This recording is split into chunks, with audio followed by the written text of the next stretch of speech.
Hi, I'm Jenna from Updater. We know meeting with potential moving companies can be nerve-wracking. So, to help ease the nerves, here are the top 15 questions to ask any potential moving company. Let's get started.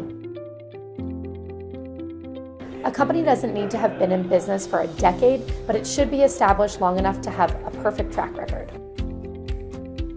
Every company should have reliable references.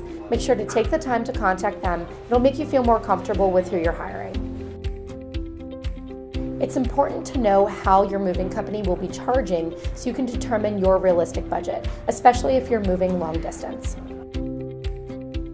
It's important that you ask for proof if it isn't offered to you. This could help you avoid any potential moving scams. If the estimate is non-binding, you may end up with extra fees on moving day. In the event that your belongings are damaged or the moving truck is in an accident, you want to make sure that your moving company is covered. You probably assume movers would automatically have workers' compensation, right?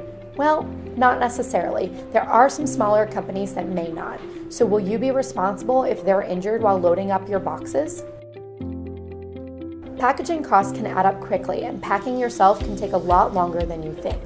Check to see if the moving company can do it for you. You may be charged extra if you live up multiple flights of stairs or if the movers have to park a significant distance from your doorstep.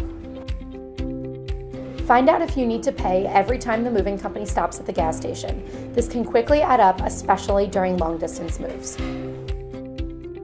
Find out how many movers you will have. Do they have routine physicals to make sure that they can handle the work?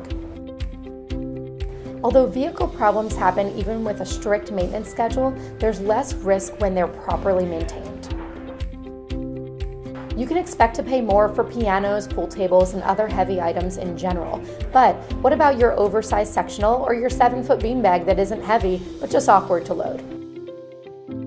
Will I receive a contract, receipts, or any type of move plan, maybe a bill of lading? Ideally, you will want all of these. Any hidden expenses and fees need to be flushed out before you sign a contract. You want to know what you're paying for and make sure that it's exactly the same on move day. Now that you know what to ask, you can meet with any potential moving companies and feel 100% confident about making an informed decision for your upcoming move.